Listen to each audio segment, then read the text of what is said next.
2018 সালে রিলিজ হওয়া iPhone XS 2026 সালে এসে ব্যবহার করতেছে আমার এক বন্ধু। প্রায় 4 বছরের এক্সপিরিয়েন্স ওর। আর আজকে ওর কাছ থেকে ওর এক্সপিরিয়েন্স জানবো, এখনো ফোনটা চালাচ্ছে, এটা অ্যাকচুয়ালি চালানো যায় কিনা। চলেন ওর মুখেই শুনি। আনোয়ার, কেমন আছিস? ভালো, তুই কেমন আছিস?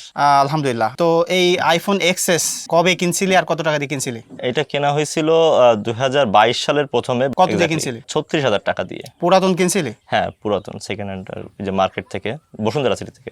কি কি ছিল সাথে? একটা চার্জার, একটা কেবল দিছিল। 36,000 টাকা 2022 সালে কিনছিস, তাই তো? হ্যাঁ হ্যাঁ, তবে আমি যখন কিনছিলাম তখন সেটা একটা অন্যভাবে কিনছিলাম। মানে কিভাবে? আমি সবার মতো যে দোকানে গেলাম, ফোন পছন্দ হলো নিয়ে চলে আসলাম এমন না।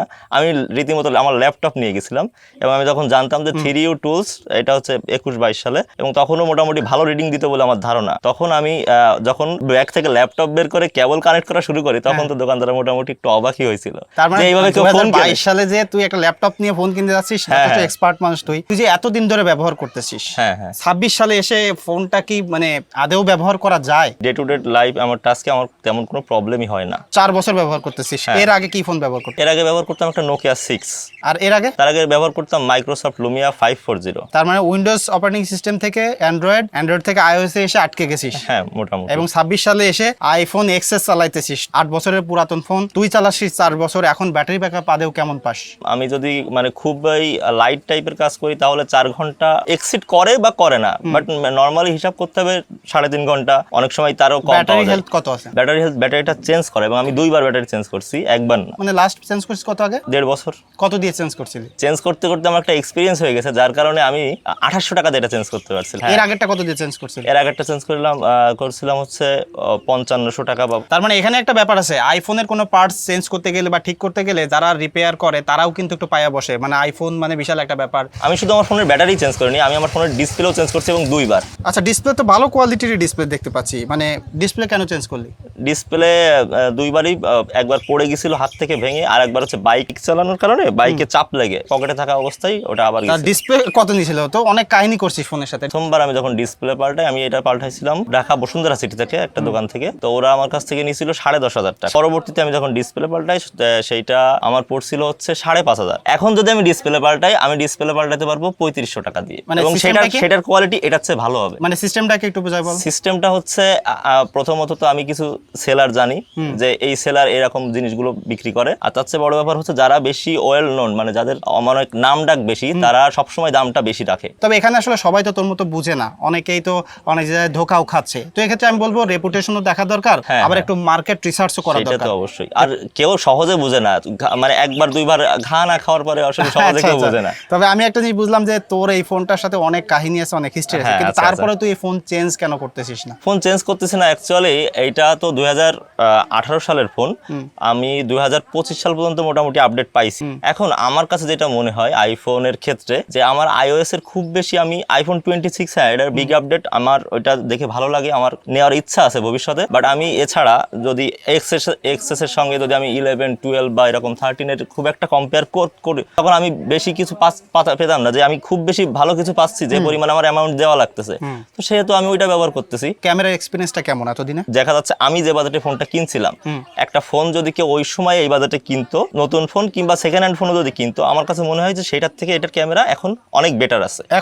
এখনো বেটার আছে। মানে সময়ের সাথে সাথে ক্যামেরা ডিগ্রেড হয়নি না। এবং এর কারণ হচ্ছে একটা, সেটা হচ্ছে আইফোনের যে ক্যামেরা যে লেন্স দেওয়া, এটা হচ্ছে স্যাফায়ার ক্রিস্টাল লেন্স দেওয়া। আচ্ছা, আমরা মনে হয় অনেকে জানি, অনেকে জানে না, বাট অধিকাংশ অ্যান্ড্রয়েড ফোনে OnePlus বা এরা যে গ্লাসগুলো ব্যবহার করে, এগুলো ম্যাক্সিমামই হচ্ছে পলিমারের হয়, প্লাস্টিকের আর কি। সেই কারণে আমার মনে হয় যে ক্যামেরাটা ডাউনগ্রেড অতটা হয় না। তবে হ্যাঁ, কিছু কাজ করে। এখন দেখি ভিভিড মোডে দিলে এটার ফেসটা এক তো ওভার এক্সপোজ হয়ে যায়, সেটাতে মানুষের ডিটেলসই পাওয়া যায় না। আচ্ছা, তো সেই ক্ষেত্রে কখনো কখনো আমার যদি লাইট কন্ডিশন ভালো থাকে, ভিভিড মোডে তুলি। নরমালি যদি আমি দেখি যে ফটোটা আমার এডিট করতে হবে বা এখন এখানে লাইটে প্রবলেম আছে, তখন আমি নরমাল মোডে তুলি, তারপরে সেটা লাইট করতেছিস। হ্যাঁ, লাইট।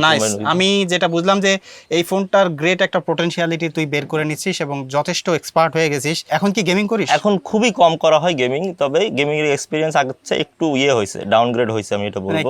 আগে যেরকম ফ্রেমগুলো স্মুথলি পেতাম, এখন ফ্রেমগুলো স্মুথলি পাওয়া যায় না। এই আইফোন এক্সএস যদি সবচেয়ে বড় কেউ বলে যে বড় সমস্যা কি, সেটা হচ্ছে হিটিং।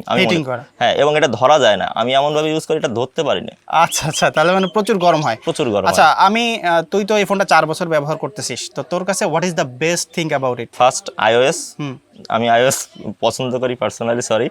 এবং দ্বিতীয় ব্যাপার হচ্ছে ক্যামেরা। খারাপ লাগে কোন জিনিসটা সব থেকে? ব্যাটারি সংক্রান্ত যত ব্যাপার আছে পুরোটাই খারাপ আমার পুরোটাই কাছে। খারাপ। তুই long time as a iOS user lover হিসেবে অ্যাপেলের কোন জায়গায় ইমপ্রুভমেন্টটা দেখতে চাস iOS এ? iOS এখন সবচেয়ে বেশি যেটা মানে এখন যে যুগটা চলতেছে এআই এর যুগ, iOS এইখানে অনেক বেশি পিছায় আছে। তার মানে তুই এআই তে পিছিয়ে আছে এটা বলতেছিস? হ্যাঁ, এআই তে শুধু না, এবং মানে অধিকাংশ সফটওয়্যার গুলোতে আরো বেশি অ্যাক্সেসেবল হচ্ছে অ্যান্ড্রয়েড।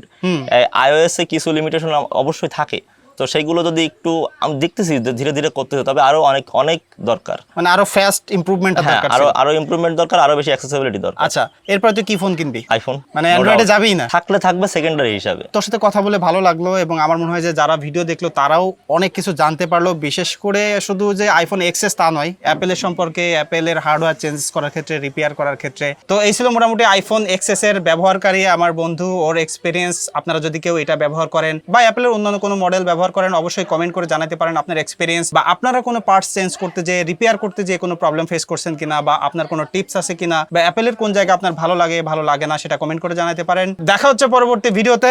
ধন্যবাদ সবাইকে। ডায়লগ কপি করে দিলি। বিশ্বকাপের দল কোনটা? মিথ্যা কথা বলবি না। আমার কোনো দল নেই, আমি সবসময় প্লেয়ার সাপোর্ট করি। আমার favourite player Messi. Messi. Argentina support করো শিওর। আচ্ছা, আপনাদের দল যেটাই হোক, বিশ্বকাপে প্লেয়ার ভার্সনের জার্সি কিন্তু কিনতে পারবেন আমাদের মার্চেন্টাইজ স্টোরে। তার জন্য ভিজিট করতে হবে কোথায় তুই জানিস না? ttalkbd.com, ttalkbd.com, অথবা আমি এই ভিডিও ডেসক্রিপশনে বা ফার্স্ট কমেন্টে বা ডিটেইলে যে কোনো জায়গায় হোয়াটসঅ্যাপের নাম্বারও লিখে দিচ্ছি। যারা ওয়েবসাইটে ভিজিট করতে পারবেন না, তারা হোয়াটসঅ্যাপে কল দেন, ইনস্ট্যান্টলি অর্ডার করতে পারবেন। বাংলাদেশের যে কোনো প্রান্ত থেকে আপনারা হোম ডেলিভারি পেয়ে যাবেন। সো যে কোনো দলেরই জার্সি কিনতে গেলে ttalkbd.com।